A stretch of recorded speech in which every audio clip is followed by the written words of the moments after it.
अस्सलाम वालेकुम। मेरा नाम मोहम्मद बिलाल है और आप देख रहे हैं बिलाल जुर्मती। तो आज के इस ट्यूटोरियल में हम देखेंगे कि हमारे पास बेसिकली लूप्स क्या हैं कॉटलिन में या प्रोग्रामिंग में। ठीक है, मैंने एक प्रोजेक्ट वैसे बना लिया है और मैं थोड़ा आपको एक्सप्लेन कर दूं कि लूप बेसिकली है क्या। अगर हमारे पास कुछ ऐसी स्टेटमेंट है या ऐसा लाइंस ऑफ कोड है जिसकी आउटपुट सेम आ रही है, हमारे पास सिर्फ थोड़ी सी उसमें चेंजेस हैं, रिपीटिशन हो रही है बेसिकली। तो बजाय उसके कि हम उसको बार बार लिखें, बार बार प्रिंट करवाएं या बार बार उसको कैलकुलेशन करें दूसरे अल्फाज में, तो हम क्या करते हैं, हम उसको एक लूप में रख देते हैं। लूप क्या करता है, उसको उस स्पेसिफिक टाइम तक रिपीट करता है जो हम उसको बता देते हैं। हम कहते हैं कि इस टाइम तक इसको रिपीट करें। मैं थोड़ा एग्जाम्पल से इलेबोरेट करता हूँ इस चीज़ को। लेट्स सपोज मैं कहता हूँ कि मैंने 10 नंबर्स को प्रिंट करना है। ठीक है, तो हमारे पास, मैं अगर लूप नहीं लगाता, लेट्स सपोज मेरे पास जो वे है, मैं क्या करूँगा, मैं प्रिंट स्टेटमेंट जो है मैं उसको बार बार मुझे लिखना पड़ेगा और उसको मैं क्या नाम है, तभी जाके मेरे पास जो आउटपुट है, वो जो मेरी चाह रहा हूँ आउटपुट, वो आएगी मेरे पास। जैसे सपोज मैंने ये 8 मतलब प्रिंट लाइन की स्टेटमेंट्स लिख दी। अब क्या होगा कि ये 1 से लेके 8 तक मेरे पास आउटपुट आएगी, और जिसमें मैंने लूप नहीं लगाया हुआ। ये आप देख सकते हैं कि मेरे पास एक रिपीटिशन है, रिपीटिशन ऑफ कोड है, जिसको मैं लूप में रख सकता हूँ। ये देखें, मेरे पास ये आउटपुट आया। अब इसी चीज़ को मैं लूप में रह के बहुत कम कोड में बहुत इफिशिएंटली मैं इसको अचीव कर सकता हूँ। मैं क्या करता हूँ, मैं इसको ख़त्म कर देता हूँ, मैं एक लूप लगा देता हूँ यहाँ पे। मैं कहता हूँ फॉर आई इन 1। ठीक है, अब मुझे 8 तक चलाना है, तो मुझे यहाँ पे इसको स्टेटमेंट देनी अंटिल 9, यानी जैसे ही 9 मिले तो इसको ब्रेक कर दो। ठीक है, मैं बल्कि इसको 10 कर देता हूँ ताकि आपको डिफरेंस नज़र आ जाए। मैं 10 कर देता हूँ। यहाँ पे मैं प्रिंट लाइन में क्या करता हूँ, मैं ये जो आई है, जो हमारे पास आ रहा है, वो मैं इसको दे रहा हूँ। ठीक है, अब मैं इसको रन करता हूँ तो क्या करेगा, 1 से 9 तक इसको प्रिंट कर देगा लूप में रहते हुए।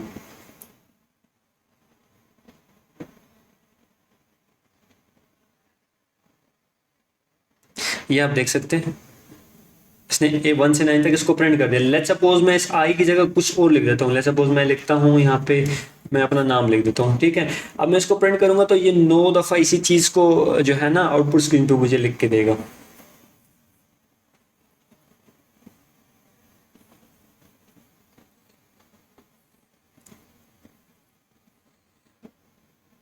ये देख सकते हैं आप, ये मेरे पास आउटपुट आई है। तो मैं अगर थोड़ा और एलैबोरेट करूँ ना, तो बिल्कुल अगर करंटली आपने समझना है तो समझने तक आप यूँ समझ लें इसको कि यार हमें अगर लेट्स सपोज मल्टीपल जो है ना आउटपुट्स देनी है सेम। ठीक है, रिपीटिव सेम आउटपुट्स देनी है, तो बजाय इसके कि हम बार बार लिखें, हम लूप में रख देंगे। फिलहाल के लिए यूं ही समझ लें इसको। अदरवाइज ये सिर्फ ऐसा नहीं है कि आउटपुट के लिए, बहुत से ऐसे काम है जिसमें हम इसको यूज़ करेंगे और बड़े काम की। जैसे लेट्स सपोज मैं इसको थोड़ा उलट करता हूँ, इस चीज़ को मैं उलट करता हूँ। मैं कहता हूँ कि नहीं, मुझे 1 से 10 तक नहीं चलना, मुझे 10 से 1 तक चलना है। तो मैं फिर क्या करूँगा, मैं करूँगा भाई, यहाँ पे मैंने 10 लिख दिया और इस अनटिल की जगह मैं लिख दूंगा डाउन टू। ठीक है, जिसमें मैं उसको बता रहा हूँ कि भाई तुम जो है ना, sorry sorry sorry sorry sorry, यहाँ पे मुझे इसको अपडेट करना है। यहाँ पे 0, मतलब 10 से चलो और 0 तक जाओ। मुझे दोबारा रन करना पड़ेगा।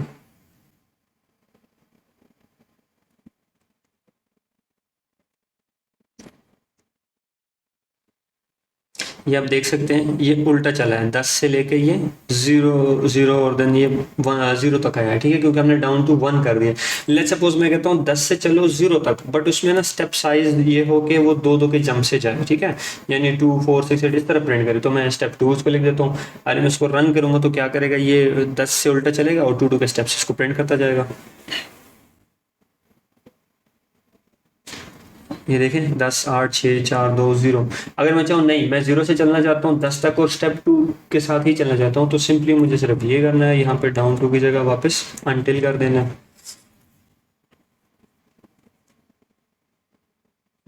ये आप देख सकते हैं 0 2 4 6 8। ठीक है, अच्छा यहाँ स्टेप कुछ भी दे सकते हैं, आपका दिल चाहे 3 4 5 जितना भी आप स्टेप, आपकी मर्जी है, आप उसको दे सकते हैं।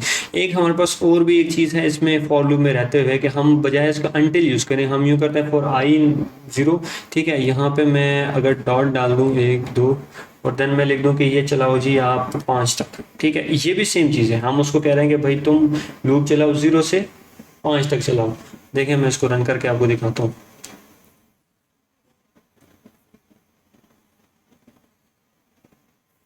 ये देखिए 0 से चला और 5 तक चला। ये हमारे पास बेसिकली फॉर लूप है। कॉटलिन में हमारे पास एक और लूप है वाइल लूप। हम एक वेरिएबल बना लेते हैं for x is equal to 0 और यहाँ पे वाइल लूप लगा देते हैं। कहते हैं जब तक x छोटा है 10 से तब तक आप इसको रन करें, ठीक है। और मैं कहता हूँ जो बस ठीक है, मैं इसको प्रिंट कर देता हूँ x plus is equal to 1। अब मैं इसको अगर रन करता हूँ तो ये क्या करेगा, ये स्टेप बाय स्टेप जाएगा और इस कंडीशन को चेक करते हुए जाएगा। जैसे ही ये कंडीशन मैच होगी तो ये इस लूप को ब्रेक कर देगा। ये आप देख सकते हैं 0 से चला और ये 9 तक गया, ठीक है। अच्छा, मैं अगर इसको थोड़ा आपको एक्सप्लेन करता हूँ या हो क्या रहा है। बेसिकली ये हो रहा है कि ये इसमें स्टार्ट में जब ये लूप चलेगा तो इसमें 0 वैल्यू पड़ी है, तो आगे 0 को जब इससे कंपेयर करेगा तो कंडीशन ट्रू होगी, यानी कि ये जो है 0 क्योंकि छोटे है ट्रू होगी। जब जब जब तक ये वाइल में ये कंडीशन ट्रू होगी ये चलता रहेगा, जब ये फॉल्स हो जाएगी तो ये खत्म हो जाएगा। तो यहाँ पे क्या करेगा, ये लाइन ऑफ कोड चलेगा और ये 0 को प्रिंट कर देगा। ये इसने प्रिंट कर दिया, देन इस वैल्यू को ये 1 कर देता है जो एक्स में पड़ी है, प्लस कर देते हैं, मतलब इंक्रीमेंट कर देते हैं। जब 1 आके दोबारा इससे कंपेयर होता है तो ये वैल्यू ट्रू है, फिर दोबारा ये 1 प्रिंट करता है। तो इस तरह स्टेप बाय स्टेप जाता जाता तो जब इसको 9 के बाद, मतलब 9 के बाद जैसे इसको 10 करता है तो जब ये इसके पास आता है तो 10 तो छोटा नहीं है, वो तो बराबर है इसके, तो ये इसको ब्रेक करके ख़त्म कर दिया।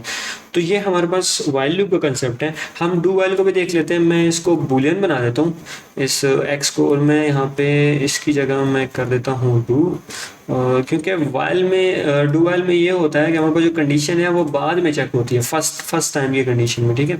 मैं देखता हूँ x is equal to false, उसको मैं ट्रू कर देता हूँ। बेसिकली मैंने क्या किया, x में वैल्यू रखी ट्रू। मैंने कहा कि अगर x में फॉल्स पड़ा हुआ है तो तब ये चलाए, ठीक है। अगर x में फॉल्स पड़ा हुआ है, अगर नहीं पड़ा हो तो ना चलाए। अगर मैं इसको रन करता हूँ तो होना क्या चाहिए, ये प्रिंट नहीं होना चाहिए ना वाइल लूप के हिसाब से, क्योंकि जब तक कंडीशन ट्रू नहीं होगी तो चलाएगा ही नहीं। जबकि अगर जहाँ पे हमारे पास ये वाइल लूप है नहीं, ये डू वाइल है, इसमें क्या होता है कि ये जो ब्लॉक है वो कुछ भी हो जाए, ये एक दफ़ा एटलीस्ट चलेगा, उसके बाद जो है ना नेक्स्ट एक कंडीशन पे डिपेंड करेगा, मतलब कंडीशन हमारे पास क्या आ रही है उस पर डिपेंड करेगा। अब देखिए ये एक दफ़ा प्रिंट हो चुका है, ठीक है। जब एक दफ़ा ये प्रिंट हो चुका उसके बाद ये नहीं चला, जबकि उसमें वैल्यू ट्रू पड़ी हुई है, उसको पहले दफ़ा भी नहीं चलना चाहिए था अगर सिर्फ वाइल लूप होता। जबकि डू वाइल में ये कंसेप्ट हमारे पास नहीं है। तो ये हमारे पास सिंपल एक कंसेप्ट है लूप्स का कॉटलिन में। और इंशाल्लाह नेक्स्ट ट्यूटोरियल में हम देखेंगे, हमारे पास कलेक्शंस हैं, हमारे पास लिस्ट हैं, हम उनको देखेंगे। तो तब तक के लिए अपना ख्याल रखिएगा। अल्लाह हाफिज़।